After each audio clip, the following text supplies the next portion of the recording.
You're watching Cirquecast, the podcast for everything Cirque du Soleil, featuring artist interviews, Cirque headlines, and the inside scoop to your favorite shows. So buckle in, sit back, and enjoy Cirquecast. Hey guys, welcome to episode 2 of Cirquecast, the podcast for Cirque du Soleil fans, and we'll get right into it. We're going to start today with One Night for One Drop, which recently had its performance a few days ago.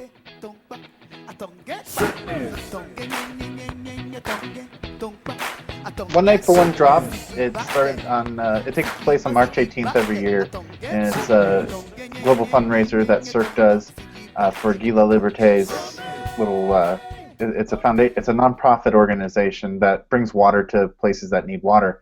And during this time, all the Vegas shows close their doors once a year. And this year, it's going to be actually at the Smith Center, and usually it's performed at other locations that belong to Cirque du Soleil, but this year it's performed at the Smith Center for the Performing Arts, and a lot of celebrities are in attendance for this. This year's show was directed by Hassan El-Hajami, I believe that's how you pronounce his name, and it's based on his childhood story. He was talking about in an interview that he went to Morocco to visit his grandmother, and she had to walk a long way to get water, and he had explained all that. And this year, the show is about a little boy who falls down into the watering well, and it looked really interesting. The pictures we've seen so far, and it's called a Manzi, a quest for water, is what they called it. And they're raising money in various ways, either through ticket sales. They had several options for tickets. So they had the show tickets. You could just get plain show tickets where you see the show. Those range from $100 to $325. The package tickets, which were $1,500 to $250,000, and they had all sorts of cool things you could get with the package tickets too. They had everything from like get the performance, your name included in the show, the after party experience, a pre-show reception, a dedicated space in the program, which I would love to see a program. If anyone's got one, please hit us up. A special recognition at the end of the show as well. And various auctions took place as well. I don't know if you guys saw some of these auction deals. They had golfing with Sergio Garcia, a one-week adventure on Guy's yacht, meet and greet with Celine Dion. You can get Simpson by David Silverman, walk on roll up 50 Shades. I mean, you could have Penn Jillette from Penn and Teller officiate your wedding for less than it was like about $1,500. What I think was the final bid on that. I was staring at that, drooling. And then there was, they just had a whole page, and every year I recommend checking it out because you'll drool over some of the things you can get on that auction page are just phenomenal. And and it's really important because it's an amazing cause. There's over 600 million people around the world without accessible water. So this actually, I believe this year they raised over, I think they said 6 million or something like that. They raised this year. It was $6 million they raised there, and then I guess at the Bellagio's O Theater they raised $1 million too. That's what I heard. Something about Bellagio did something and they raised $1 million, and then at the night they made $6 or $7 million. Which in terms, it sounds like a lot, but the honest truth is that's less than $1 per the 600 million people without water. So I mean, really, it's an awesome cause, and they do this year round. You can actually go on One Drop. I think it's onedrop.org. You can go on there. Or you can find them on Facebook, One Drop, and you can actually donate there as well year-round. But if you actually go on Hasim, the director, he actually has a cool YouTube channel where he follows the creation process of One Night for One Drop. And another good reason, I don't know if you guys are you guys following the Cirque du Soleil Snapchat at all? Yep. Some of the cool things, like I don't know if you guys saw. The night before, a great reason to follow them is they actually posted the entire set list of the show. So there's a picture of it. It said it says top secret across it, but you can kind of make out almost every act from it if you screenshot it. So it wasn't too top secret. Maybe like 2 of them I couldn't read. They had some amazing acts. They had Leona Lewis was performing. Miles Brown, who the story between Miles Brown entering the show is really he's good friends with Hassan, the director of the show.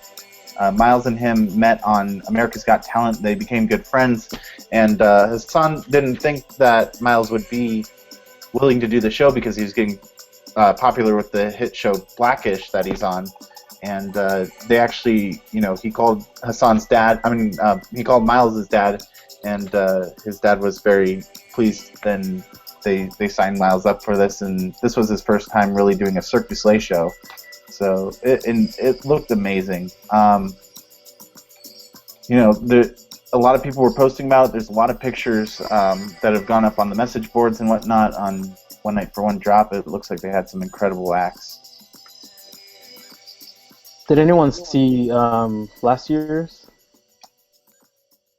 I saw it didn't in theaters. What did you think of it, Dario, compared to a regular Cirque du Soleil show? I mean, to go to a movie theater, sit down, and actually see a Cirque show is special for me. But they're different. They don't really. They have a story and a theme, but I'm just there for the acts. That's really it, and that's all I really care about. Just like any other Cirque show, you can have all the themes and stories you want, but I just really want to see these beautiful acts. And it looks fantastic. This year's looked really good. I liked last year's. They had the sand painting, and they had that weird air mat thingy that I've never seen before, kind of like a power track, but it's just like air. Yeah. I don't know. I remember it was released in theaters one day before the premiere of Curious in Denver. So, when I saw that the next day, it kind of washed everything out of my head from what I saw the night before. I wish they would release those for DVD so you can buy them. Well, they did broadcast it. Yeah, and this year, because I was online and I noticed RJ, the clown from Mystere, he had actually posted on his page, he said, this is his actual Facebook status, 1 week from tonight I'll be taking the stage at the Smith Center with amazing cast for one night performance. Tickets are still available for Las Vegas. Others, don't fret, it'll be coming to a movie theater near you, ... and Netflix. Ooh. Yeah, which is interesting. But when I messaged One Night for One Drop to ask them about it, I said, will One Night for One Drop be streamed or put on Netflix this year? They said, thanks for the interest. It will not, but not will be in movie theaters soon. Stay tuned for more details, which didn't quite make sense. It sounded kind of cryptic, but it also did sound like it said it will be in theaters this year, which is kind of exciting to hear. We can watch that. It'd be cool to watch. Okay, so, and is it usually filmed around the same time, the One Night for One Drop event? Yeah, they would have filmed it that night, or they should have if they were intended to make it in theaters. Right. Okay. It's a one day event. Okay, perfect. So then possibly like 3 months, because that's when the Remember how premiere. long it took last year? Although I was surprised I did see it through, was it Fathom Events? I believe, Yes. Mhm. Theaters.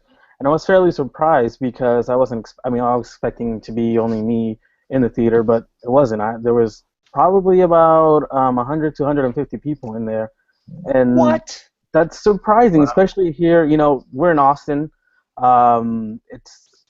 Yes, they do come here. They came here with Kuza, but before that it had been 10 years, so it's not a huge market for Cirque du Soleil. So I was, or maybe that's the reason why there were so many people there, because we don't get as much Cirque du Soleil as I wish. But yeah, I was fairly surprised to see that many people in the theaters, because I didn't think there was going to be more than 5, to be honest. When I saw Delirium, there was about we probably had a good full theater. It was packed when I saw Delirium. So the nice thing about Fathom is they do really good marketing for it, especially if you're signed up for Fandango or any of your local movie theaters things. Sony tends to kind of opt in people who follow those brands, and you'll get a lot of information on it. And they usually do when, I remember when Delirium came out, I got like 6 emails. One from Cirque, one from Fandango, one from Sony, one from AMC, one from Regal, and all those other movie theaters that are local here. They all send out hey, Delirium's coming one night only here in this theater, and one theater near me, and then 20 theaters, 6 hours away from me. So I had to cram into that one theater with a bunch of other people. And some of them hadn't seen a Cirque show. I remember talking to one guy who's like, he had seen, Journey of Man, and he thought Cirque du Soleil was just like a film series. So it sounds like the show was successful, and so we'll just keep an eye out for the either broadcast or the actual show on Netflix. Hopefully that's true. We'll post it on the Facebook page as soon as that's up. We'll try to link you guys on the Facebook page. That way you have that.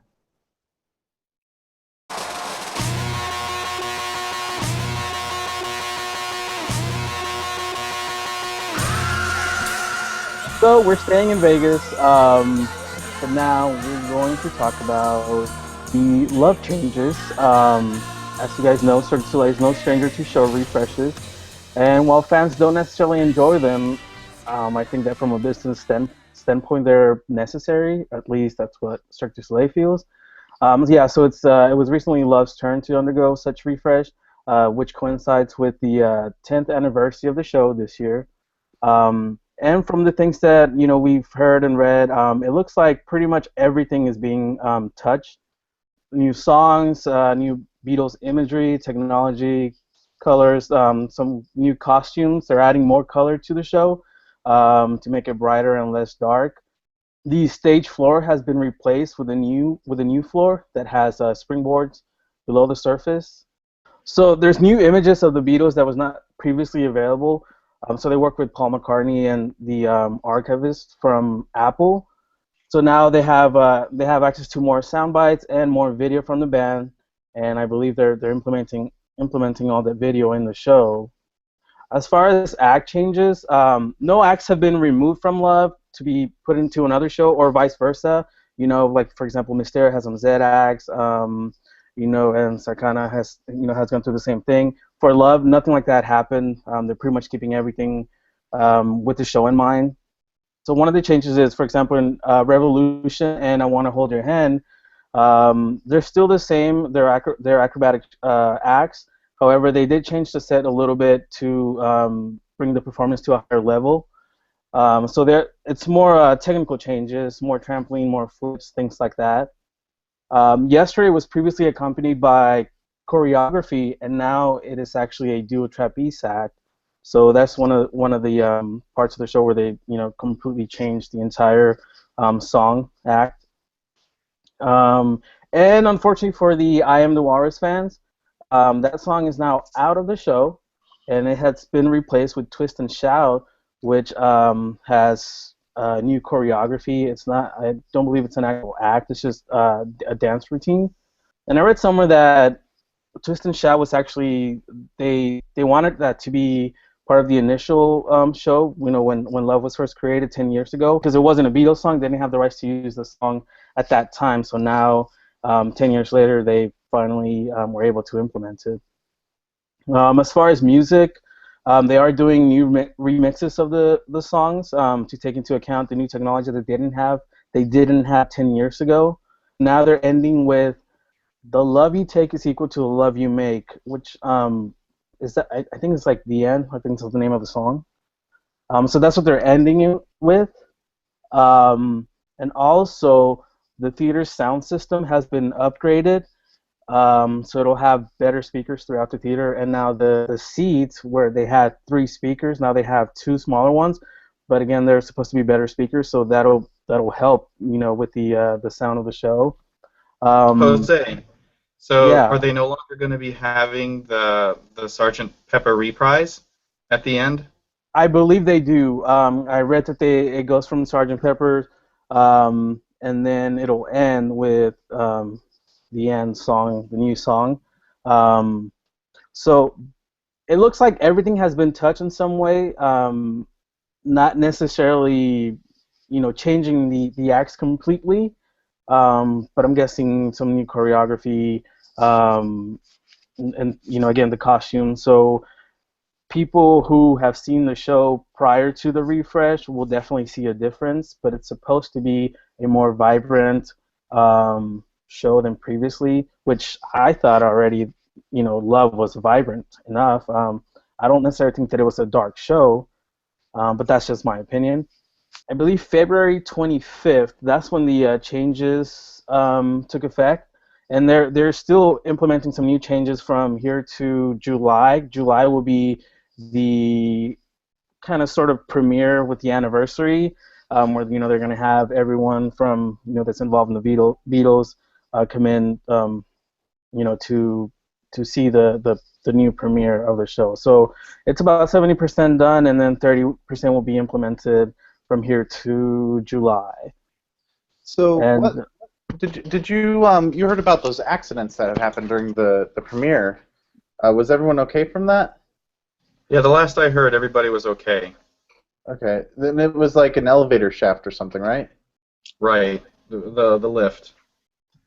Yeah. Well, but that wasn't that. Was that a premiere or was that like Lions Den? What was that? Lions Den rehearsal. Okay.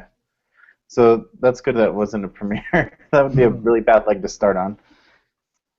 all right, guys, and really quick, Love ends with "Love Is All You Need." Thanks, Ricky, for that. So it'll end now with this new song, which mentions love as well. So What is it'll it be called interesting again? to see that. In the interview that I read, it said the love you take is equal to the love you make, and this will and I think this song is actually named "The End." But I couldn't find the actual song because I've never heard of this song. And the song that I found that had these lyrics was titled "The End," and it was a short song, about a minute long. I Yeah. don't know if any of you know it. Yeah, it's on the Abbey Road album. So it And is a short song, literally right? the last song, yeah. My assumption with Very the appropriate, I think. my assumption with the end, I think it's going to be a remix. It'll probably be made longer for the sake of the end of the show. So I'm sure they'll probably stretch it out and do one of those remixes they did in the Love album. I almost wonder if they'll do a second Love album, like Love 2.0 or I Deluxe. hope so. I hope so, because they totally remixed the all the audio for the show. They went back to the masters and remixed it again, so I'm hoping they'll re-release the soundtrack. That would be, really nice, especially with some of the new musical changes. Yeah. I would definitely buy it. Oh, sure. Same here. And actually, Daria and I are gonna see Love when we go to Vegas next month. So it'll be interesting to see the changes. It's been a while since I have seen Love, about 2 years, I think. So hopefully I can remember some of the things that were there before to compare. And Daria, this will be your first time seeing Love, correct?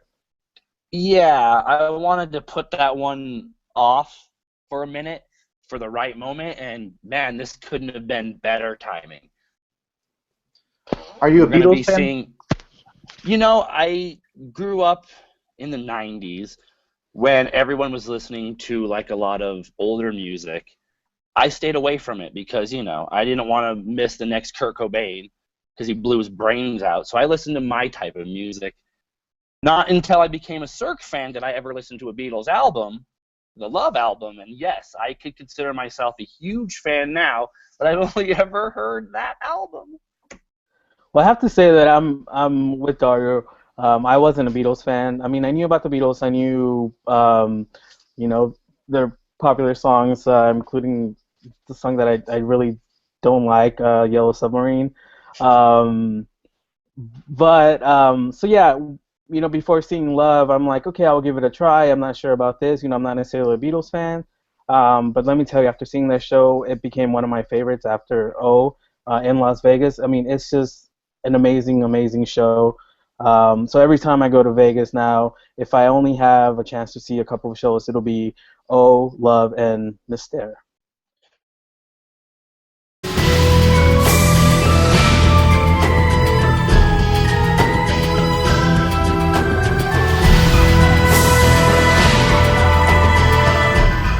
So Love isn't the only show that's changing in Vegas, and it looks like Chris Angel's Believe is no longer going to be Believe. It looks like it's going to be Mind Freak Live, but does that mean Cirque du Soleil is no longer affiliated with Chris Angel, or is no longer doing a show with Chris Angel? What's going on with that?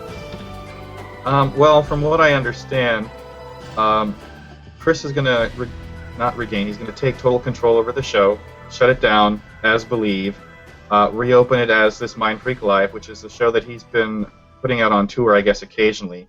I don't really know all that much about it. I'm not really a fan of Chris Angel, but as far as the Cirque du Soleil affiliation, they're only going to remain as producers. They're not even executive producers. So they're going to still be there, but from what I understand, the name is no longer going to be on the show. They will no longer have any creative input into what Chris is doing. It will be totally Chris Angel from top to bottom, no Cirque du Soleil, and they'll be affiliated with him at least through to the end of their contract, and then after that, we'll have to see. Ricky, you said regain total control. Can we not say that that's been the case for years now after they completely changed the show from what it initially was? You could probably say he had maybe 90%. I mean, I don't know the inner workings of the show. Again, not a Chris Angel fan. I actually have never seen Believe. Tried to go see it at premiere time, and then they kept bumping it out. But no, I'm sure Cirque du Soleil kind of had a hands-off, but I'm sure if there was anything that they needed to say, they could say, hey, let's do this or let's try this, and then he would evaluate that. But now, in some of the interviews that I've seen with him, since he's made this announcement, he is pretty much proclaiming he has no strings attached, he can do whatever he wants, which kind of tells me that he really was kind of boxed in a little bit by what the show was trying to do and then what Cirque wanted him to do in with their contract. So in this way, he's totally free, and there's no Cirque involvement. Now, Chris has always kind of been on the Cirque du Soleil, kind of on the Cirque du Soleil spectrum. If you look back at his old shows in the early 2000s, his Supernatural special, which featured Eugene Brim from the clown, in the curtain, who used to be the face of the Cirque website. Eugene actually was one of his characters. It almost looks exactly like the same character in the original Supernatural special Chris Angel did back when he did like the crazy dreadlock hair kind of thing, and the more goth look, not his pop goth, whatever he is now.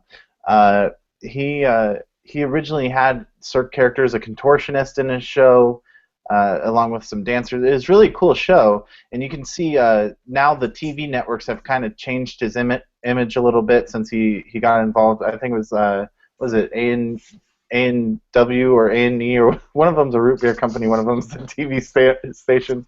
A&E, I believe, yes.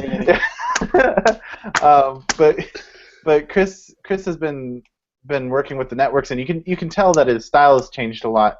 And when you do a show like that, I can tell Cirque kind of did corner his style of magic, and especially me being a magician, I see a lot of the changes in his original in a lot of his acts. So we'll see where it goes. It's interesting. I know he did that. Didn't he do Mind Freak Live when he had injured himself? They did like some sort of Chris Angel show in its place, or a magic show, something like that, where they featured magicians under Chris Angel's title or something like that.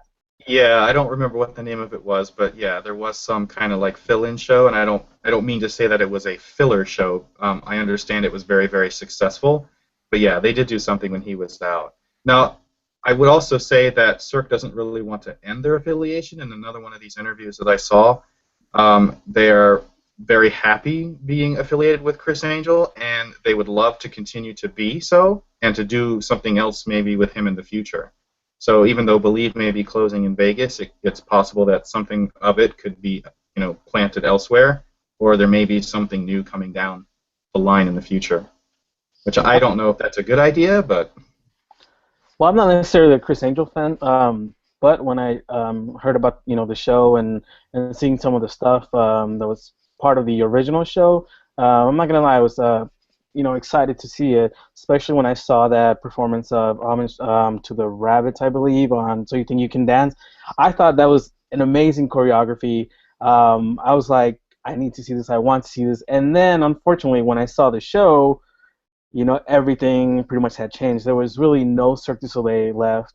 And, I also thought the soundtrack was good. I enjoyed listening to the soundtrack. So when I got to see the show, it was just a magic show. with Chris Angel. Sort of disappointing because again, I'm not that I didn't enjoy the show as a magic show, but I was expecting to see a Cirque du Soleil show, especially because the name Cirque du Soleil was still on that billboard of Believe by Cirque du Soleil.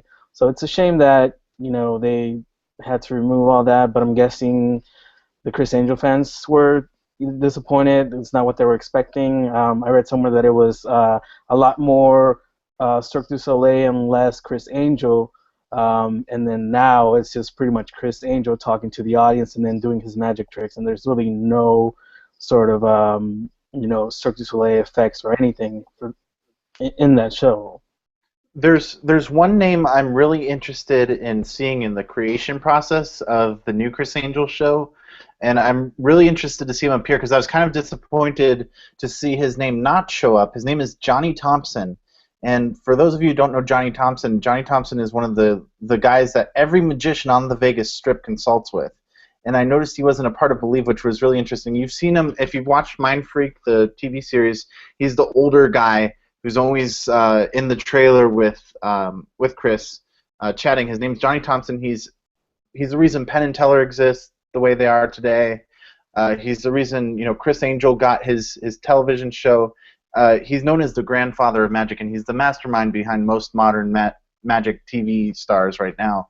And if Johnny gets his hands on the show, it could be something really cool. I'm just really interested to see if Chris hires him as a consultant for this show. Because I remember I went to a Johnny Thompson lecture a few years ago for magicians, and one of the things I asked him, I was like, why would you sell out and do the Chris Angel show? Because I'm not a huge Chris fan, but I said, why would you sell out? And Johnny said, you would too if you're offered $2 million per episode. So it'll be interesting. I don't know if it's in the budget to afford Johnny Thompson, but if that's the thing, I think Johnny was actually possibly a part of Chris's first tours in New York when he was on Broadway. So it'd be really interesting to see if he can bring that back, and it might make the show more enjoyable if Johnny comes on board. Yeah, I'm not sure about the creative process because it seems like they're only going to be down for a month, maybe less. So they're going to have to take whatever is of Believe out, and then they're going to come in with the Mind Freak stuff. So it sounds like they've already got what they're going to put together. They just need to get it installed and then begin, not previews, but training for it. And in fact, Magic Jam, that was the name of the show that came while Chris was out, that he put together. The Believe show closes April 17th, and then the new show Mind Freak Live opens on May 11th. So you're right, it's like about a 20 month. days. Yeah, less than a month actually. And then it sounds like it's just going to be whatever he's got now transplanted in Vegas, and I'm sure they'll spice it up. And I don't know what the tour is now. Do you think they're going to keep the show on their website, Cirque du Soleil's website? I don't think so. I'm curious to find out myself, but I don't think so because it's not going to be their show. It's his show. Now I know again because they're helping to produce it. They may still be They may still sell tickets for it, but I don't know. Because it isn't a Cirque show. I don't know if they'd even publicize it. Speaking of Las Vegas, Mystere has done the coolest thing. They have opened their rehearsals for free on Saturdays and Sundays. Basically, at 3 o'clock on Saturday to 3:45, you can go watch the acrobats rehearse. It's some astounding stuff, guys. I believe you can take pictures, videotape. They also do that on Sunday from 5 to 5:30. If you want any more information on the free rehearsals to Mystere, call the box office at 702-894-7722. According to Channel 3 Las Vegas News, it says on their website, those who visit during the rehearsals will be offered 2 tickets for just $99. And if you do want to attend, like Dario said, you can call the box office for more information. But also, it's just pretty much you show up. You don't have to call for reservations or anything like that. You don't have to purchase anything or get your name on some list in advance. You just pretty much show up, and you go in between that time. Now, I don't know how long the lines are going to be. There was a picture that we saw from the first event, and I don't know, Ricky said it might have been the donuts, but I believe it was to go in to see the rehearsal. So that's a pretty cool, nice thing you can experience if you're in Las Vegas on Saturdays and Sundays. Before we fly out of Vegas, just so you know, if you do have a Twitter, follow Cirque on Twitter. I think it's @Cirque. Very easy to remember. They've been posting links to their Periscope, and if you have the Periscope app, you can watch live with them. And they actually posted a few of their open rehearsals on Periscope, and unfortunately, you can only watch them for like a couple days, and then they disappear into the abyss, kind of like Snapchat. But if you do want to see some of these rehearsals and you live elsewhere, check the Twitter feed all the time, because they constantly post on Periscope. And once you follow them on Periscope, you can actually you can just get a notification on your phone whenever they go live. Yeah, let me fly out of Las Vegas real quick. And let's land in Orlando. Did anyone here Google Earth made a visit to the Lanuba Theater? Supposedly, in the next 2 or 3 months, we are going to get a wonderful Google Earth tour video of the theater. Does anyone know any information on that? I did see that, and it was actually posted on Mel, the girl who plays the Greenbird, is posted on her Facebook that they had been filming for that. And if you remember, a few months ago, they went into the Hoya Theater. I don't know if you guys have explored that at all. You can see the characters standing around, walk around the theater a little bit. It's not super like, you can't walk to every seat and see what it's like, but you can go up and down the aisles. You can take a peek into the lobby. So there's a lot of cool stuff you can do on the Hoya one. So it'll be exciting to see what they do with Lanuba.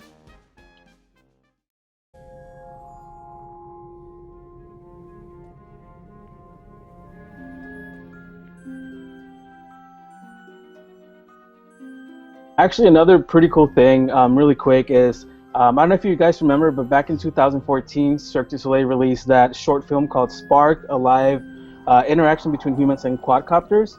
It featured 10 quadcopters, and they were doing like a flying dance routine. Well, it seems like, us Cirque fans were not the only ones to enjoy the short film, because it's recently won the first ever 2016 New York City Drone Film Festival, featuring drones category. The real question is, how many drone movies are there? I'm just curious. I know. When I read that, they have a drone festival with a drone category. Actually, I think what it is movies made using drones. So, right. And they won the category that featured drones in the movie. Oh, okay, all right. And it's the first time they've done this. So, in New York, I don't think there's these type of awards, or they've previously done anything like this. So it is the first one. But yes, they did win the category featuring drone. I liked it. I really enjoyed it when it first came out. I haven't seen it since then, but I'm gonna go back and watch it. If you want more information on Sparked, you can go to flyingmachinearena.com, which is like where they hosted it. And you can download. They have like media kits. They have a whole thing on a whole write-up on the whole story. So if you haven't seen it, check it out on there, or you can check it out on the Cirque du Soleil YouTube. I think it's posted a few other people, C-Lab and all that other stuff. They all post that out as well. They also have a great behind-the-scenes video of how they put together the whole Spark project. So if you're very interested in that, I would recommend looking at that as well.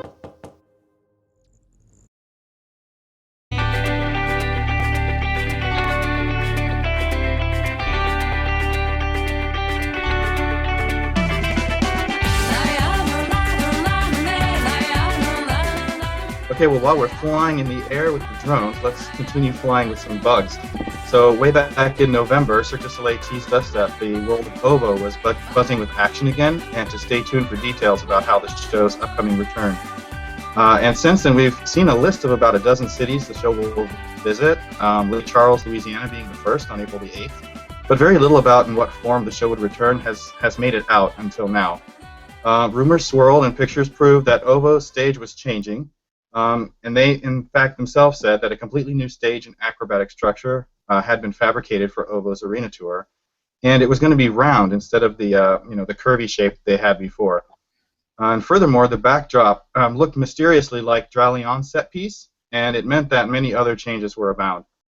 So on March 14th, fans were treated to a little sneak peek with just a few of the changes in a video that Cirque du Soleil posted on their Facebook and YouTube profiles.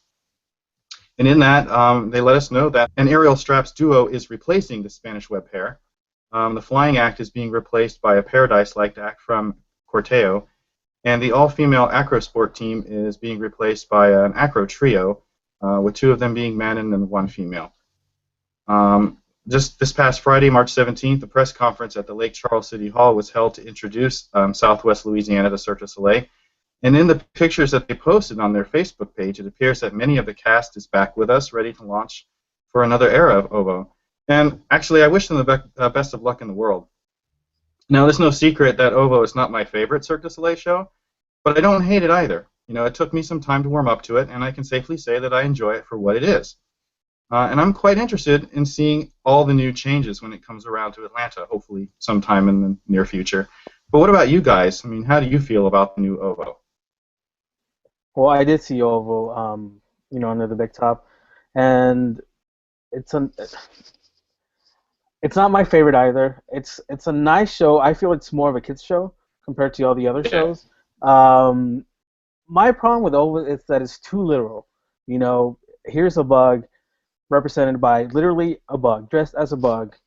And, that's something that I'm not used to with Cirque du Soleil. You don't see that something so literal in their shows. So, yeah, again, it is a nice show as far as it's cute. It's a cute show. It's not boring by any means, but it's not necessarily my favorite. But I am interested to see all the changes. Maybe that'll change the, the feeling of the show a little bit. They're still keeping the same costumes, the bug costumes. They're just doing some minor, or it was not minor changes to the stage. It's completely redesigned stage. But I am going to give it another chance. Every time Cirque du Soleil comes to my town or near my town, I definitely check it out, even if the show is not, my favorite. Something really interesting that you said, the back, the wall, it looks fairly similar to Dralion's, and when I went to the headquarters, which that's our feature this episode, a visit to Cirque du Soleil headquarters. Unfortunately, we couldn't take footage of the actual stage, but by now there's some pictures out there that you can definitely see. And it did look a lot like Dralion's. When they were explaining that they were changing the set, they didn't say it was Dralion's set, but they said similar. And now after seeing the pictures and now thinking about it, I'm pretty sure that it might be Dralion's. But again, I'm not 100% sure. I'm not sure that they would necessarily tell us or tell me flat out. So we'll see. Again, I know that in Mexico they loved it. And it did kind of a weird touring schedule because it went to Mexico fairly quick compared to the other shows, and then and it also did close a little early as well from Big Top 2 Arena. So we'll see, if the show is better with the changes. Not that it was bad, but just in my opinion, it's not like the other Cirque shows. Right, and I think you actually nailed it earlier. The show with OVO anyway, it's very literal. So you're talking about a cricket. Well, it looks like a cricket. Your ladybug looks like a ladybug. A firefly looks like a firefly. But if you go back to Mystère, there are birds and there are lizards in that show. And those costumes evoke those things, but they are not those things. So you have green lizards and they're in their green leotards and all of that, but you wouldn't know, the general public would not know necessarily that those are supposed to be green lizards when in fact that's what they are. But if you go to OVO, a lizard is a lizard.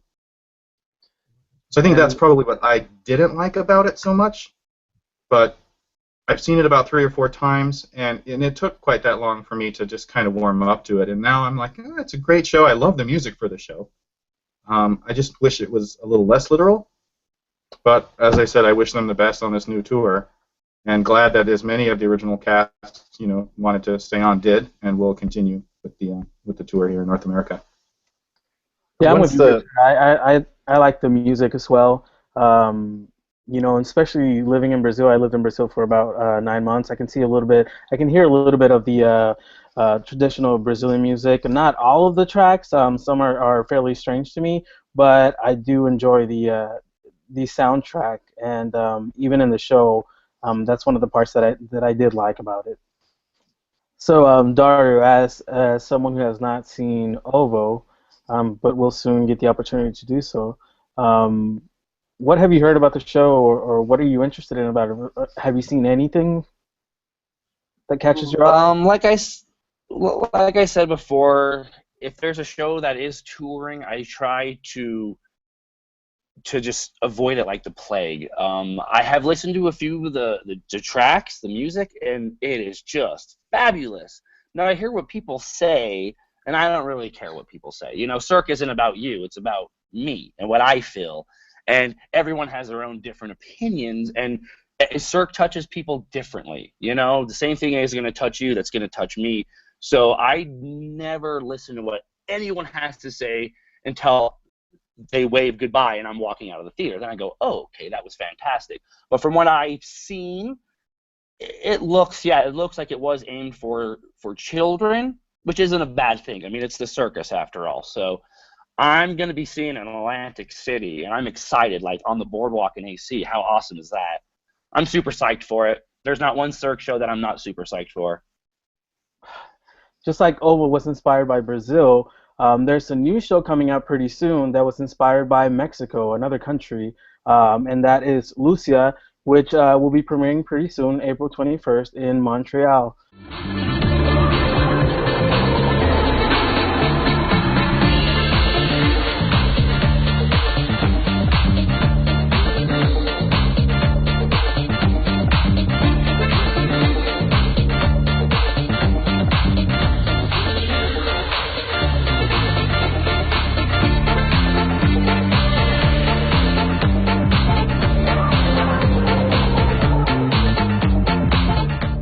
Lucia, of course, is Cirque du Soleil's newest production, set to debut in the Old Port of Montreal on Thursday, April 21st. And on on Thursday, March 3rd, the show hit an important milestone. The main tent was raised there on the Old Port. And we fans took a wee part in that, watching on Snapchat and Facebook. What most of us were concerned about, however, was with the canvas itself. It was rumored to be something totally different than what Cirque had used in the past. It's a white canvas with small yellow swirls. In fact, in the days leading up to the raising, we were speculating heavily because a smaller tent had already been put up, and it was virtually all yellow. And then once you got close to it, it had some small little white stripes on it. So what was this? No more blue and yellow stripes or swirls. And when they raised it, in fact, no. The new big top is made special for Lucia's tour. Is more symbolic than previous tents for Cirque du Soleil. It's actually a representation of the solar system. Small yellow tent in the back, as they say from Cirque du Soleil, is the sun, with a white circle on it representing the moon. And then the big tent itself, which is all white with some, as I said, some yellow striping, is the solar system with the orbits of planetary bodies lined without. You'll get a much better idea of this setup from an aerial view. So if you can see one, maybe we can get one posted on our Facebook page. It is quite different from what Cirque has done in the past. What do you guys think of that? It's risky, but it's also pretty cool, I think. Risky because, again, we know Cirque du Soleil has the iconic, blue and yellow tent, and the white ones in Europe. This one is white, but it's completely different, especially with the yellow one in the back. So, again, risky because the Cirque du Soleil tent, and then you see this new tent, and it's completely different. You may not necessarily know it's a Cirque du Soleil tent. And not that, Cirque is the only one who uses blue and yellow, but that's what they're known for. But it's cool because now this tent was made for this show, for Lucia, and it's symbolic. There's actually a meaning behind the tent, I feel. or I mean, not feel it for sure. It does. So that's why I think it's cool. I like the design. I think it's very modern looking, as well as minimalistic. As far as the white one. Anyone else have a different opinion? If you remembered in the movie in Worlds Away, each of the shows had their own themed tent in the planets, and I really like that concept. I think it's a cool concept. As for in real life, changing the tent designs, I'm okay with it as long as you guys bring back some tent bags and start doing tent bags with the old ones. If you're going to retire those old tents, I would love to have those tent bags back again. One thing that's interesting, though, is to see how they're going to work everything logistics-wise, because as some may know, they don't use the same tent for every show. For example, they might use the same tent here in the U.S. Then when they go over to Europe, they're using a different tent, and then I believe they have different tents in different areas all over the world, and that's how they, I guess, transfer the tents from one country to the other. It doesn't necessarily happen like that all the time. So I wonder what they're going to do with Lucia's once it goes from North America to Europe. Are they just? I mean, don't you think that it'll be a lot more expensive? Yeah, I think it'll be a lot harder for them to jump it around, but this may be the first show where the tent will follow them all around. It just doesn't make sense to create a new tent specifically for a show, and then once it leaves North America, not use it. I don't think that they would spend all that money for nothing. Of course, it's part of the theme. It's part of the magic. Of course, it's gonna. They're doing new stuff here, guys. You can't think of what they've done in the past, and this is proof. I mean, who knows what they're gonna do, but I think it's gonna stay with them throughout its entire Big Top, no matter where the tour is, no matter what city, except for possibly years down the road when it goes to Asia or whatever. I want to go back on that the tent thing, because I think there might be a reason for that, and could it possibly be, Ricky, the fact that they are putting a new technology in the tent that we haven't seen in any other show. There's a new technology. If you want to further explain that a little bit before we go into it. I don't think that the technology inside of the tent has anything to do with the new tent. However, but like you mentioned, they are using new technology. Lucia seems to be trying new things as far as a touring show. Basically, they're using water in the show.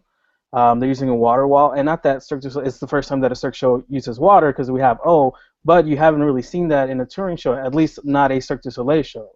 So yeah, that's the technology that Ian's talking about. There's going to be a water wall, and it looks like it might be rotating, and there are going to be certain acts, performing during this water wall. One of them will be Sir Wheel, which they had to create they used winter tires on the Sir Wheel to be able to create traction with the water, and then it looks like they have a freestyle soccer act as well that's going to be underwater. And all this you can actually see. There's a really cool video from Red Bull TV, which they interviewed a few of the artists, and you can see them practicing under the water wall, which I think it's a really cool element.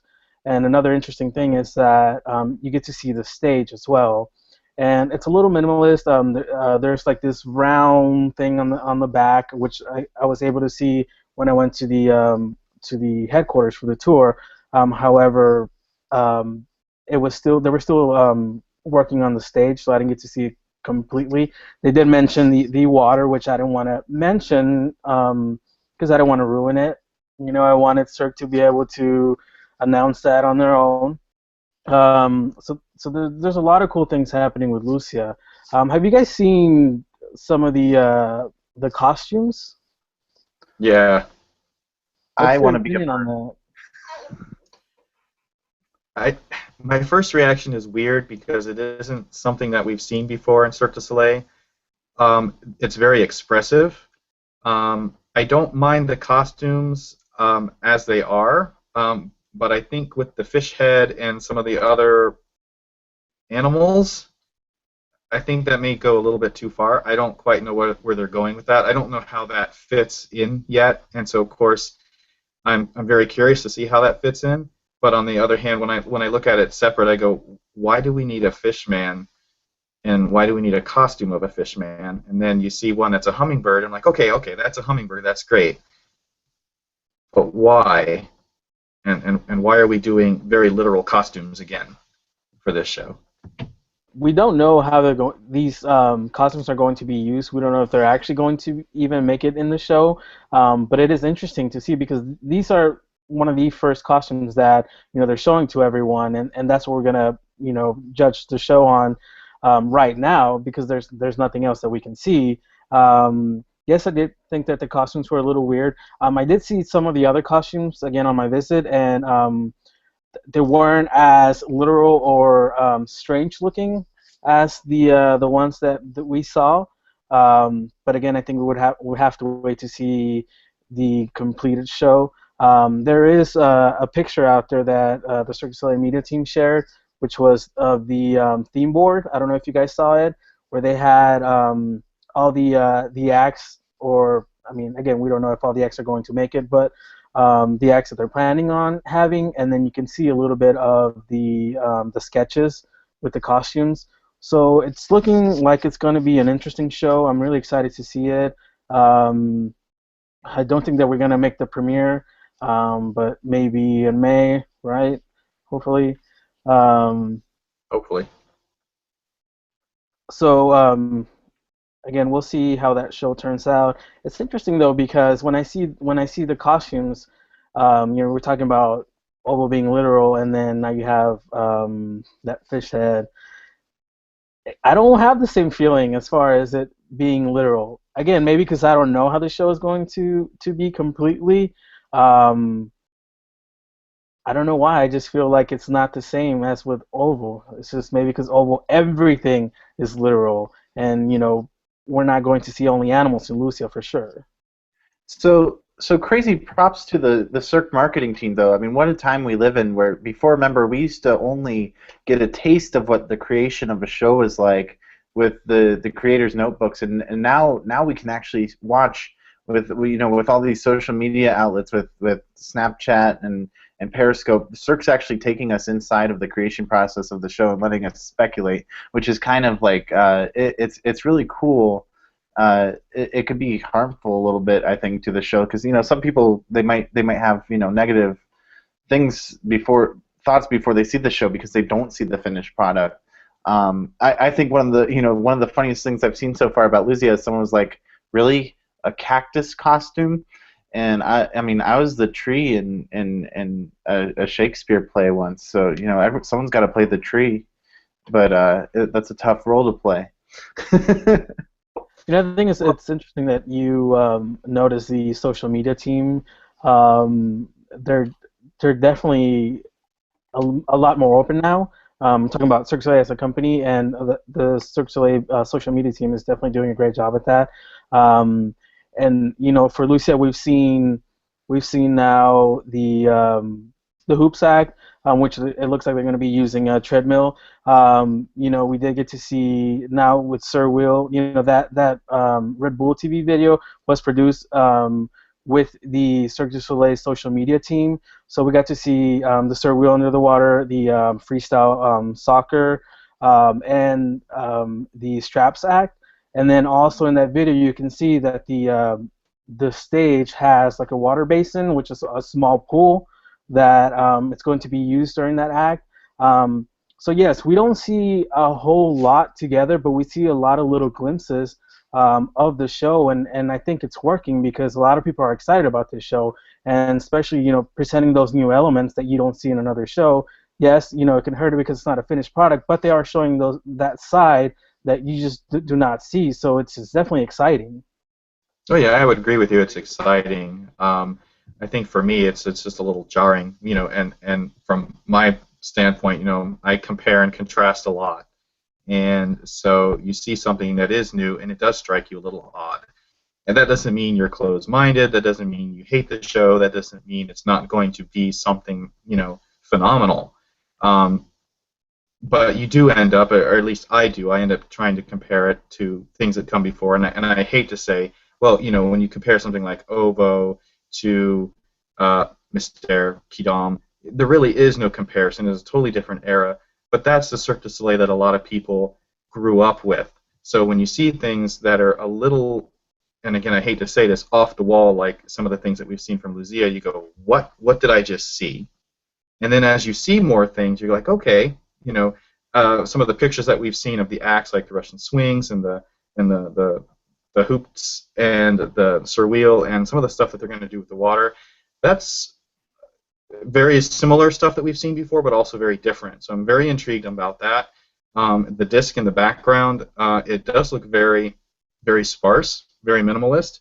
I'm assuming they're going as a sun and moon motif, that they'll use that for the sun in some acts and the moon in others. So that's pretty cool. I'm interested to see how they're going to do the theme inside the tent, because sometimes they don't really do a whole lot, and then some shows get a little bit more theming inside. But it's just some of those characters, and it's the same thing with Joya. You see some of these strange characters, and even Believe had them with the rabbit dance. You go, okay, that's a rabbit, and okay, this is a fish person, and it may be something that's a side character. It may be, it's just part of the image of the show, and I get it and I understand that. And maybe it has something to do with lore in Mexican lore. I don't know. I'm not from there. And maybe somebody can explain that to me. I'm sure I'm probably missing some nuance to that. So from my perspective, it is weird, but I'm open to it. I'm very interested in seeing where Lucia will go, because it looks like it's going to be a very interesting show, and very much like Corteo, with the cohesiveness and the costuming. I don't know if you've noticed on that costume board, but it's like Corteo's costumes are very, very similar from character to character, act to act, whatever. Same thing I kind of noticed with Lucia. Very colorful, but very similar style across all the acts.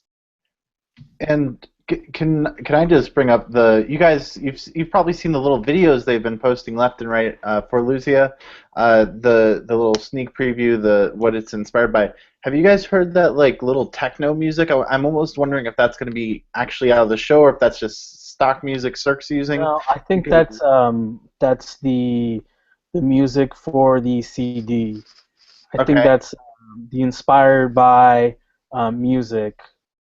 So are we not getting for instance, I remember when Varekai came out on a CD, some people liked it, some people didn't like the fact that it wasn't so much to the show as the other CDs were, kind of like the Mystère versus the Mystère Live CD. Are we expecting a inspired by Lucia CD or a show version of all the music? I honestly feel like it's a little different now. I don't feel like people are going to be upset because they're not getting the actual music from the show. For whatever reason, I feel like, well, I mean, obviously there are exceptions. You always have exceptions, but I don't feel like that's the case anymore. Especially with Cirque du Soleil moving towards a new direction, more entertainment-wise. I don't feel like they're going to worry with okay, let's bring the exact same music from the show onto a soundtrack. Especially if, I mean, what did you think about the song that you heard, the little clip? I mean, I actually enjoyed that song. My issue is when you go to a show and I don't like when I see a stage show. And I don't think Cirque has really done this too much, but like with Varekai, they at least stuck pretty close to the sound and the songs that are in the show. The lyrics are pretty much the same in the show. They added some dimensions to it that were not in the show, but but if Lucia, for instance, if they're to take that and go, this is music inspired by the show, but not in the show, I'd have a little issue. If I really enjoyed the music in the show, it'd kind of be lame if they didn't produce an album that included the actual show music. That's my only issue with doing an inspired CD, is you really want to hear the songs you hear in the show so you can jam along to them. Oh, right, I agree. When the Varekai CD came out, I remember being very disappointed because they had some wonderful music in that show that was performed live, and then you got the CD, and some of the music wasn't there. Some of the music themes were really stretched to 4 and 5 minutes long, and then of the things that you did hear from the show, it was very different. But Cirque was in a different place musically too. They were very much in their lounge lizard mode. And they did a lot of lounge music releases and stuff. The whole Solarium Delirium stuff came out of that era. And for as much as we complained about that CD, it's probably one of my favorite CDs today. It's just one of those that it isn't the live CD, but it is, as you say, it's inspired by, and I actually do like it. On the other hand, we also get some of the live tracks as well, so it kind of fills in that. I think I would be disappointed if they didn't have, an actual musical CD of Lucia. I know I would have been very disappointed if they had not produced an actual music CD of Kyrios, as an example. I love that show, love the music from that show, and if they did not have pretty much every track on that CD, I would have been really, really disappointed. And I think a lot of fans will be. I mean, there's a lot of fans of Cirque du Soleil that, just love the music, or that's their passion, and I'm sure they could embrace an inspired by CD, but to your point, I'm sure they'd want one of the official music. Well, have you guys heard of any of Nordic Collective's music? It's actually on Spotify as well as YouTube. You can actually find it. It sounds a lot of it does sound a lot like the commercial music. Probably because they made it. I haven't heard the music. I think maybe I heard a clip of one of their songs. I'm not sure, but that's why I think that what we saw in that clip is their music, just because it feels a little more upbeat, more of a remix, and that's what they're going with. And actually, I believe they're trying to have the CD completed and to be available for the premiere in Montreal. I wonder. This seems to be a pattern with them too, with Cirque, to be releasing the CD at the premiere. They did it with Taruk, and they're doing it with this one here. I'm wondering if we'll get our CDs sooner. Now hurry up with the DVDs, guys. But on the real end, their sound is actually basically the same. It's an electronic. It's electronic kind of Latin sounding. They do different styles, but they have like the accordions, the trumpets, all that great stuff. But then they throw in a little bit of an electronic beat to it. So it's interesting. I like their sound. I've listened to a few of their numbers on Spotify, and they have a song called Tijuana Bass, or Bass, not Bass. That's a fish. We're talking about, they do have fish people in the show. They do. Maybe that's the name of the song, and I'm just like, maybe they've already leaked a song. It's called the Tijuana Bass. We'll name that character that. Next thing you know, Cirque will have that character listed as the Tijuana Bass, and then we'll know for sure. But their music, it's all very electronica, and I think that would actually make for a really cool album and a really cool show. So it'd be interesting to see where they go with it. I enjoyed the music, and I hope if they do a conceptual album, possibly please do a show album, because it would really bum me out if we didn't get a show album out of that.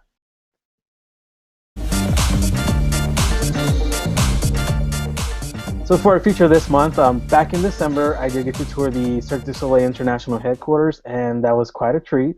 So here is footage from the actual visit. Cirque du Soleil International Headquarters, a massive facility located in the Saint Michel district in Montreal, Canada. This is the one and only creation center of Cirque du Soleil. With about 1,800 employees and more than 20 departments, the headquarters are the backbone of the company. So you get it, the headquarters are a big deal. After all, this is where the magic begins. So imagine my surprise when I got an invitation to tour these exact facilities. I was in shock.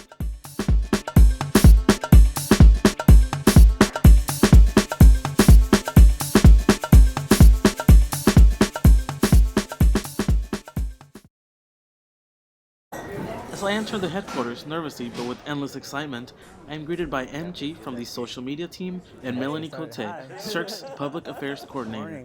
We're going to start the tour with one of our training studios. We'll see what's going on this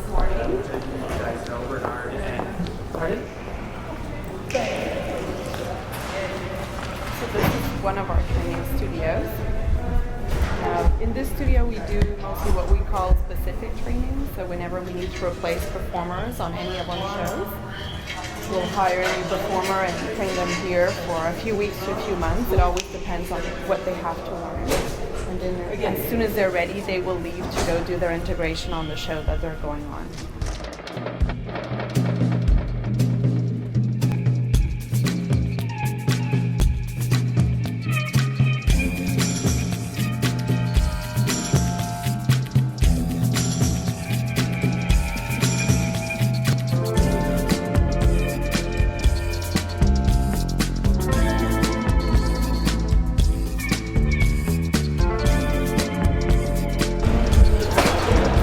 So who is the first guy?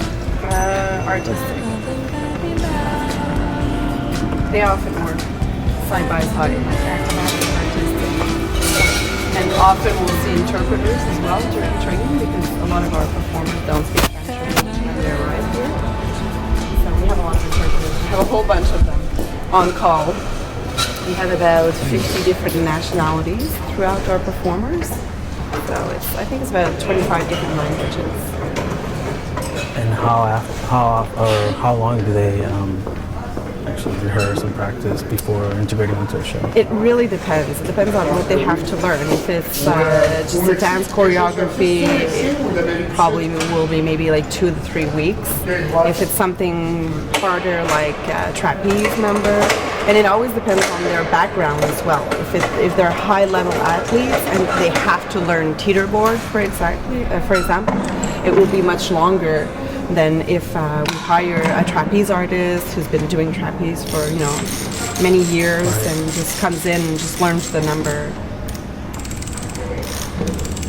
And I have your answer. Okay. It's an act for OVO in the arena. For OVO. So, Yes. So that's why I've never seen it. yeah. So, Because so we'll see after in the other studio they're remounting OVO. So you'll see the whole stage and everything. Which is a new design, right? We're remounting to transfer from Big Top to Arena. So it's when we transfer to Arena. We remount the show. They bring the whole set back here. All the performers come back, and we do all the rehearsals, and then we leave again in Arena. After watching the new OVO artists rehearse for a bit, it was time for the next part of the tour, a surprise I wasn't expecting. Meet Isabelle Fink, the makeup department supervisor. A Cirque veteran of 15 years, Isabelle started as a milliner doing hats but later moved to props. She eventually found her way into makeup, and 7 years later, she is now the head of the makeup department. On average, how long does it take the artist to perfect their makeup? To learn, you mean? Yeah. To learn, it takes about a good 16 hours. Maybe we do it in shots of 2 hours sessions. So the first time we meet an artist, we'll do basically what I'm doing. I'll do one step, and then I will take pictures to do this document. So the artist doesn't have anything to do, but just relax. So, and then we put everything together with the pictures and all the documents, and then we meet with the artist for 2 hours. The makeup artist will do half, and the artist will do the other half. So I'll start doing the white, then pass the sponge, you'll do the white, and the second time, the artists will do it by themselves.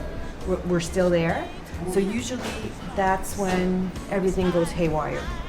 Then and you see that the artist just and then you say, okay, so now you know what not to do, and then third, fourth, fifth time, usually it all comes together. But there are artists who have more difficulties than others, but in the sense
They're going to be working hand in hand.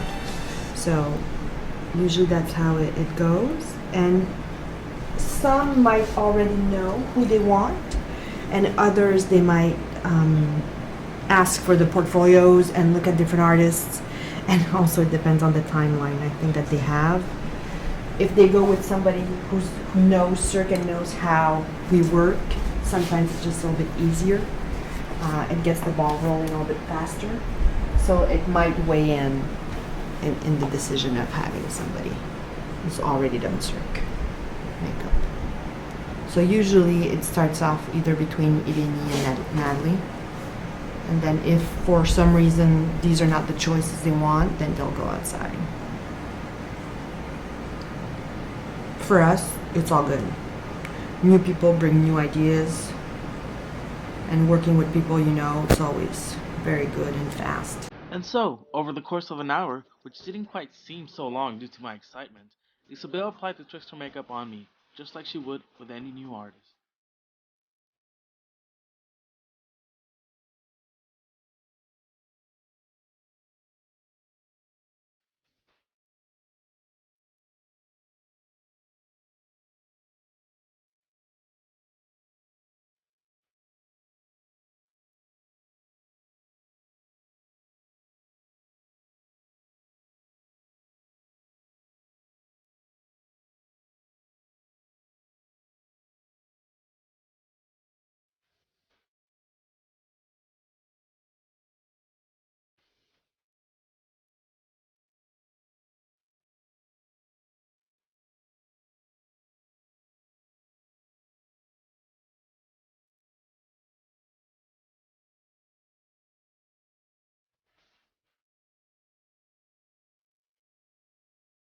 After my makeup session with Isabelle Fink, I met with head rigger Claude Gagnon.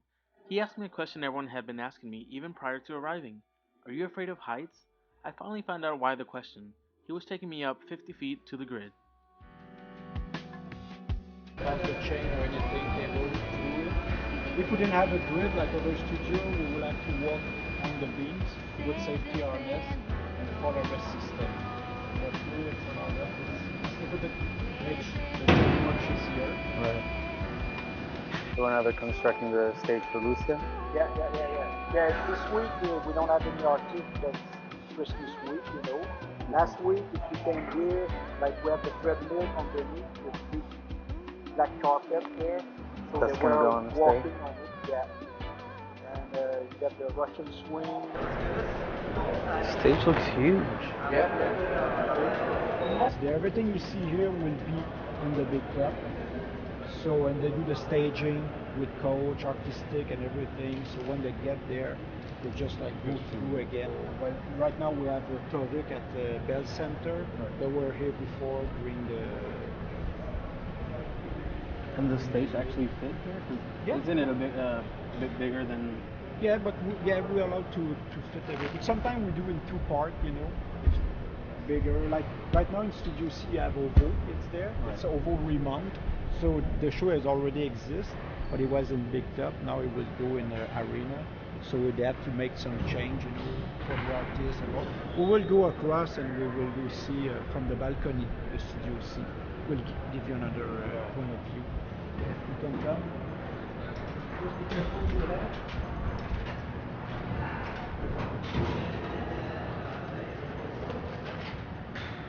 Before we have a big curtain with the electronic curtain, so we can open it or close it as we wish. Most of the time it was open, so at one point they just decide to take it out. So now the Studio AB is basically it's one studio.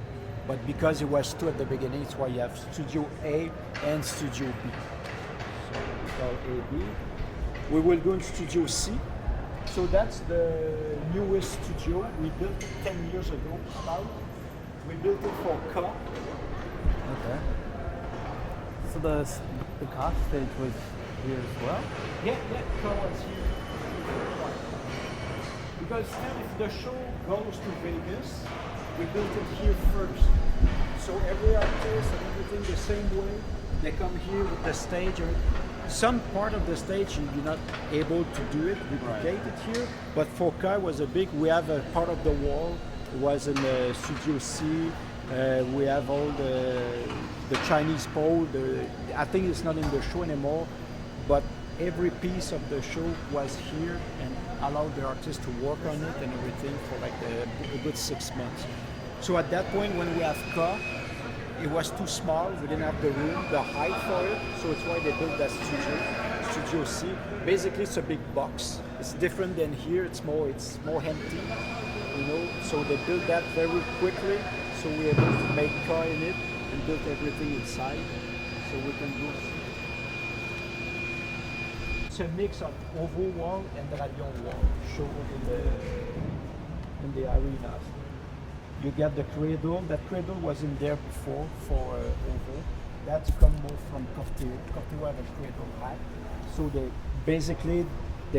take the Corteo hack cradle and fix it for the oval show, the new oval show. So these artists will start like in after Christmas time too. They will start in the beginning of January, and they will train here for like I think a month and a half, something like that. I think until March. Yeah, until March they will be here. And most of it will be here, and we will have some little training in Studio E also. Like that cradle here over the net. We have 2 cradles in Studio E over the pit, the foam pit, so they would be allowed to work on it there, practice there with lunge and everything, and they will come back here after that. Here you see you don't have any grid like that, so when we install all these, it's the technician who work on beams. We got you can see cable go across. That's the safety lines. So basically you have your harness, you have a shock absorbers with a hook, so you hook yourself on that and you walk.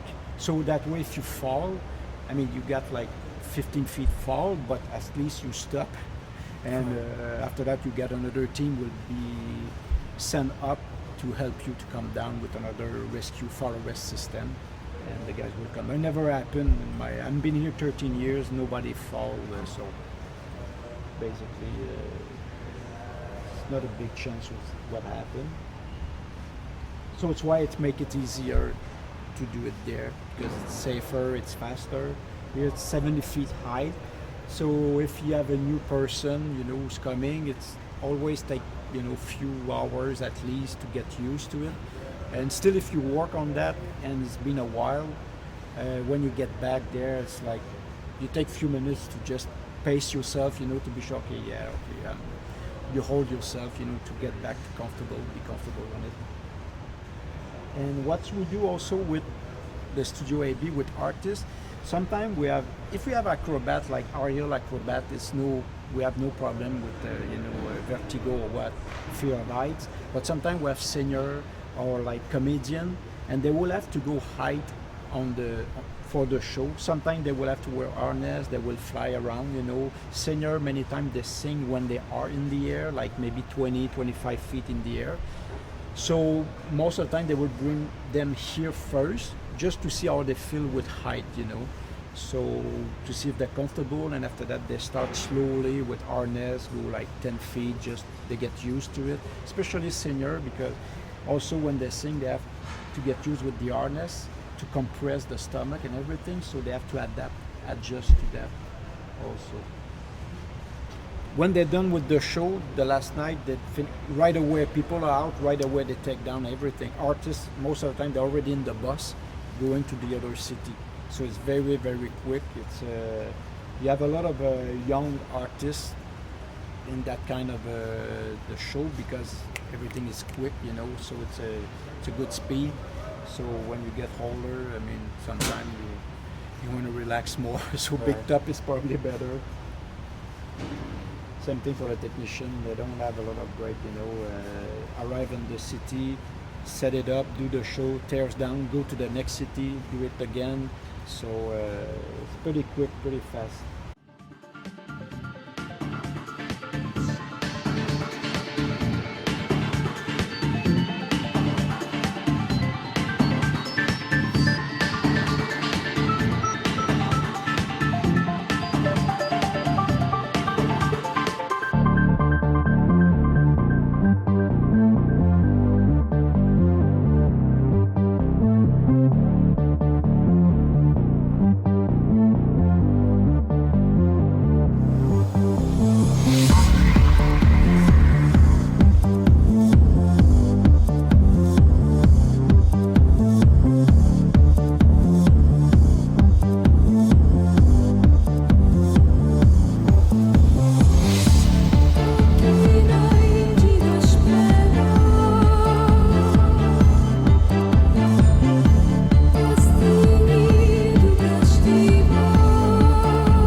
After descending from the grid, we roam the halls until we reach the costumes department. Here, David Nopin, the production director of costumes, was waiting for us to arrive.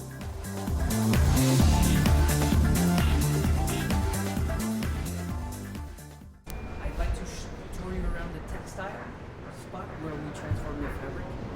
That's one of the specificity that we have here. A lot of things are bought, and we transform it from your sweater. Right. We'll take that fabric and then we'll give it a different feel or texture or look. And so it's at the other end. Once we do this, then we can go up.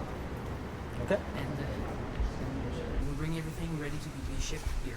So like, what would be some instances where you have to ship them in costumes? Don't they like try to repair them? They do try to repair them. On a good year, we will provide close to 18,000 costume item pieces. So if you're an acrobat, let's say, and that's your costume, you'll probably wear that costume twice a day because there are 2 shows, and then it's washed every day. You run, you jump, so it gets ruined. So we need to replace these costumes once they cannot be repaired anymore.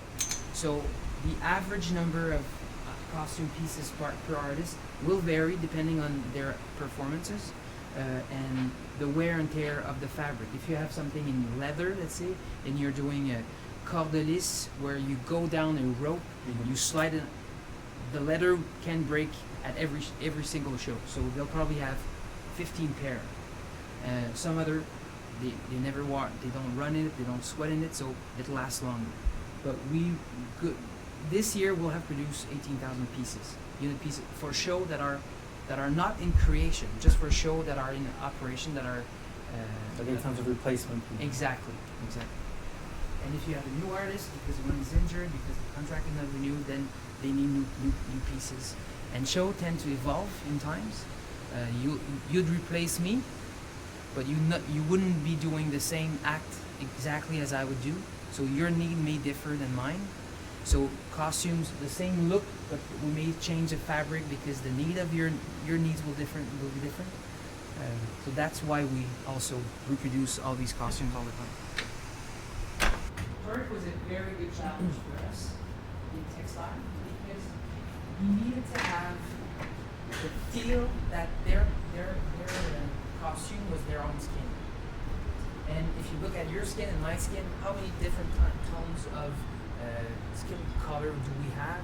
So for all of these guys, we need to make sure that they were all different, even though they look the same.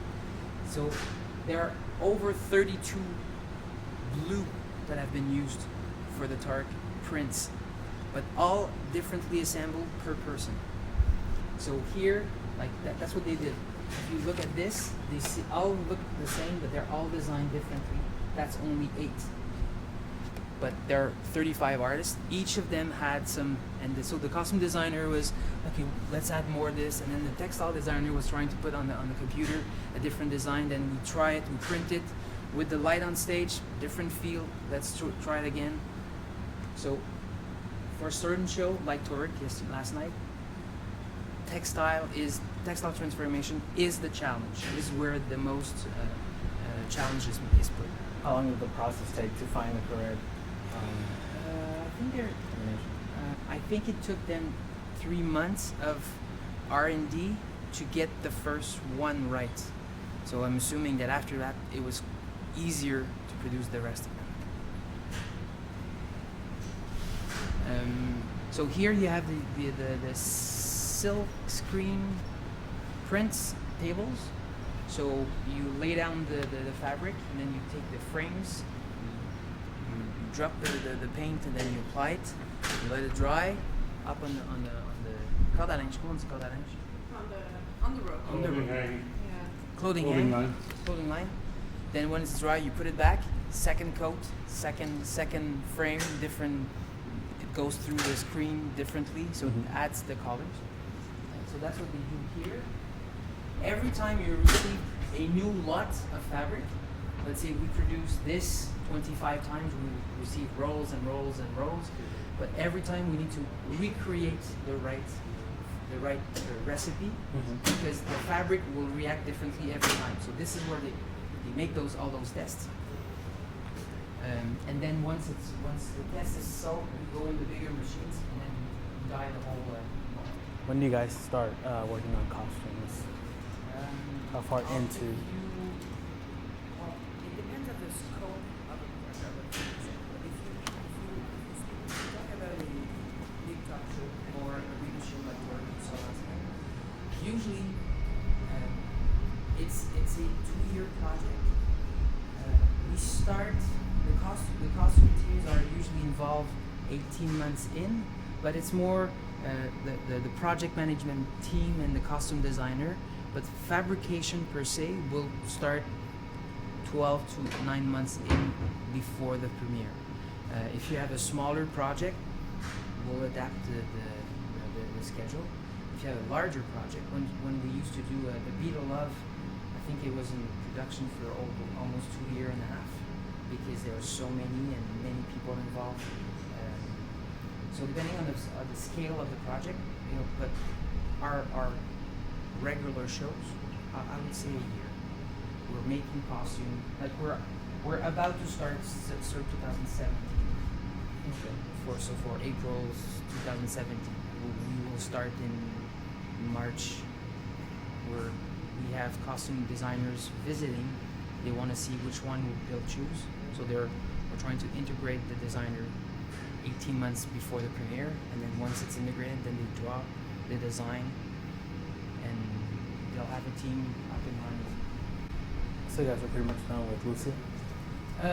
Well, they finalized the costume looks, so now we can mass produce. And by mass producing, I'm not saying we're going to produce tons of them, but we can finish up the groups. We'll usually, if in a group we have 18 people wearing this one, we'll present E1 and the team 1. Once they say, well, there'll be 18, this there'll be 12, this there'll be. So once we have a go on this, then we can finish off the production. That's where we're at with Lucia. So the getting the artistic order agreed upon by everyone is pretty much completed. Now we're more into integrating costume to the artists so they can start performing. If we try as we design them and we start building them, we try to ask questions to the performers or the coaches. Is this okay for how he performs? You can't do trapeze with a coat. You need to have your bare arms, and you need to have specific on your shoes and stuff like that. So we need to, with time, we became quite good at knowing the kind of question needed to be asked. So that's where we're at with Lucia. So we have the design agreed. We're going to make sure it works acrobatically. Then we can finish it. So in 4 months, it's completed. So the first 6 months were the most challenging in terms of creation. This is an example of sublimation. They print a design on a paper and then it's transferred onto the textile. Like magic. It's like magic. And the challenge that we had is we used to, because we usually use a lot of stretch fabric because they need to breathe. Our artists need to breathe. The fabric needs to extend while they perform, and the quality of the this only works on what's the word I'm looking for? C'est pas du tissu naturel, c'est du tissu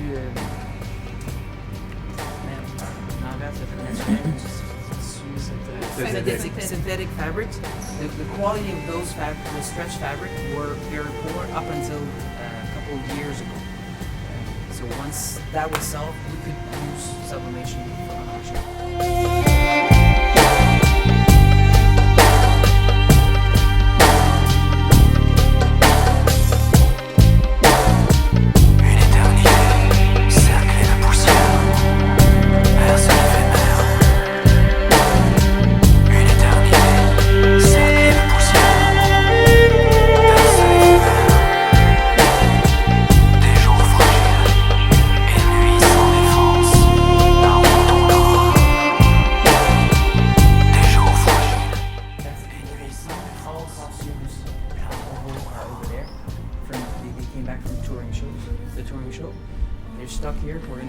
them on some artists, and the repair part you were talking about.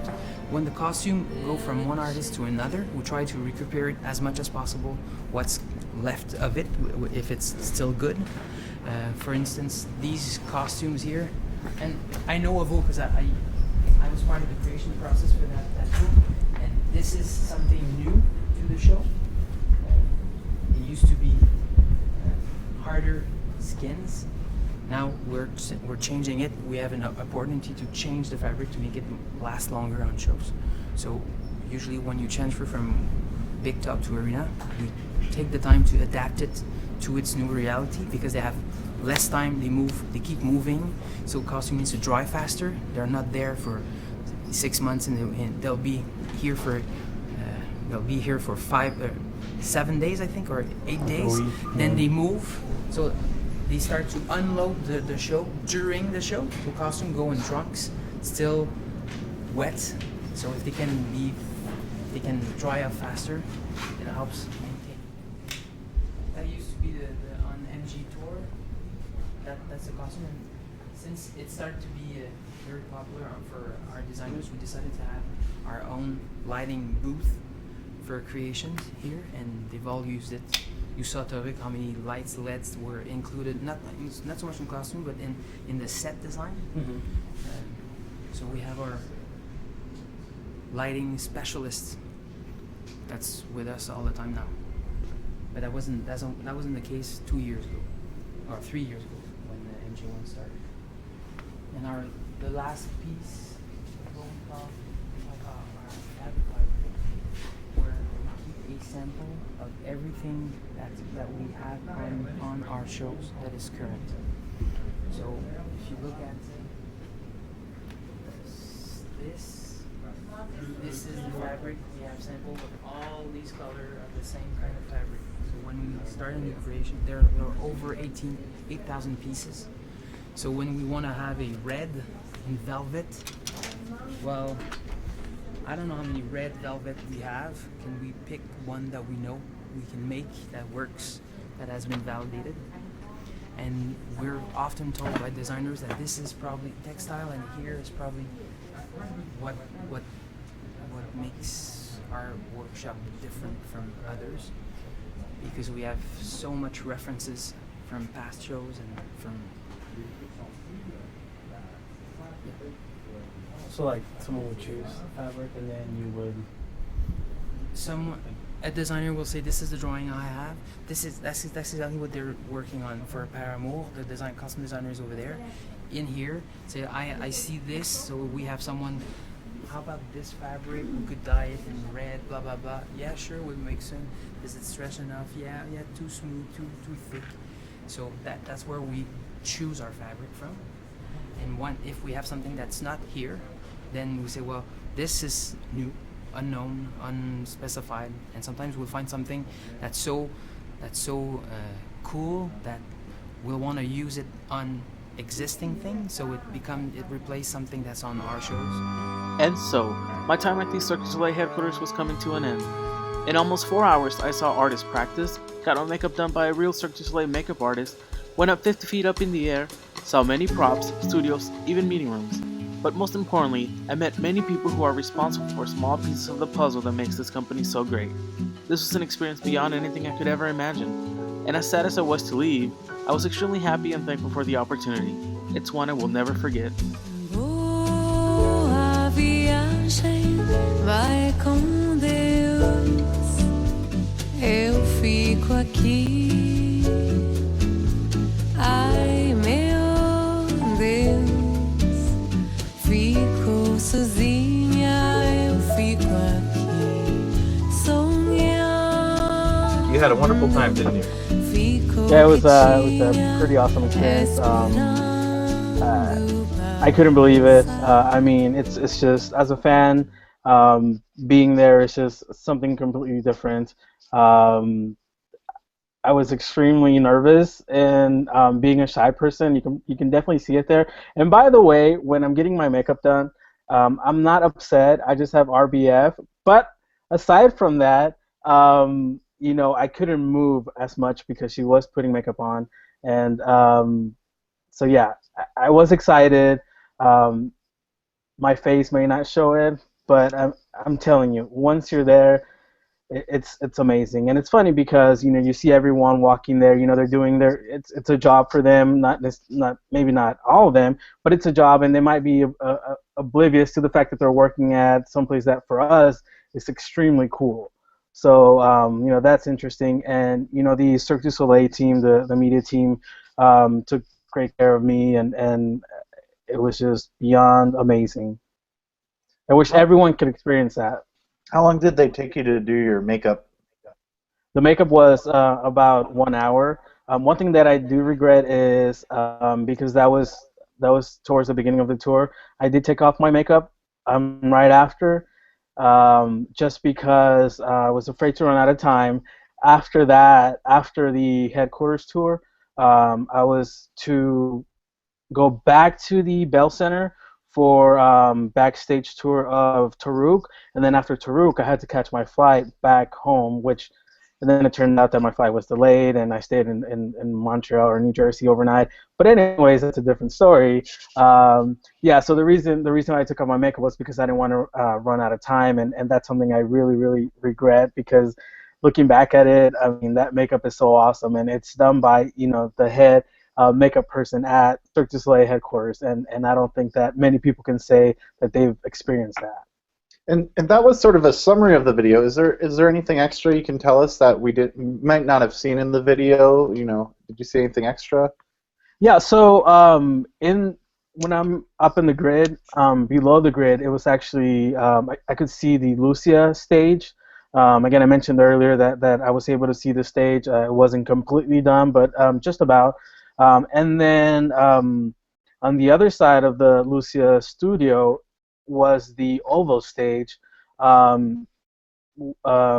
which again, that one was pretty much set up because they were practicing or on the stage, and I saw the Paradise setup.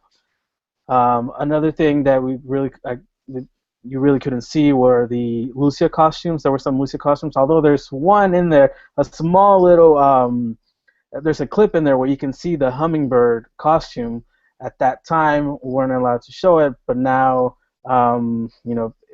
everyone has seen it, so it's nothing, it's not a secret or anything like that. Did you get to sit in the Saltimbanco chair or see the Saltimbanco chair they have there, or, they have all sorts of crazy stuff around there. Did you see old set pieces? I mean, I did not. It was mostly just the costume area, the grid. Saw a little bit of the practicing or rehearsing. You saw the Ovo artist there. There's a clip also of the two artists from Paramore, and it was. I think I was there for about 3.5 hours. I did have lunch with the social media team afterward. And before that, I did go into the studio where Lucia was.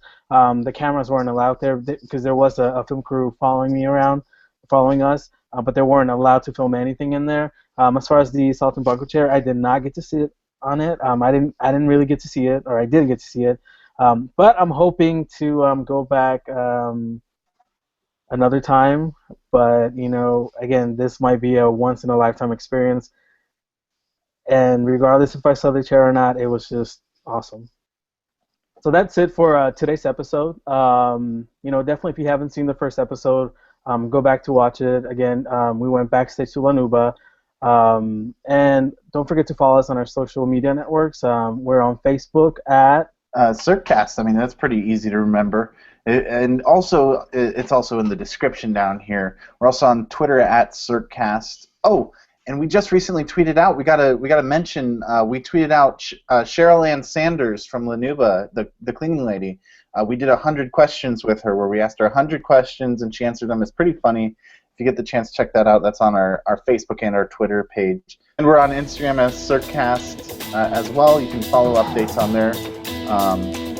And each of us all have individual Twitters. I'm IR Cirque, and Dario, you are DS Cirque. I am JP Cirque. And I am RR Cirque.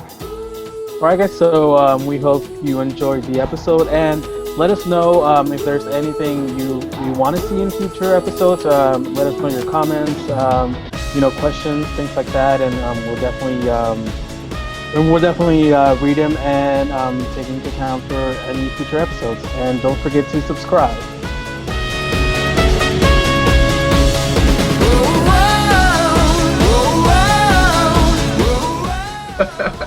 Damn it, those sold out in the first 2 days in Denver, and they never got them back till the last day in Denver. I never got mine.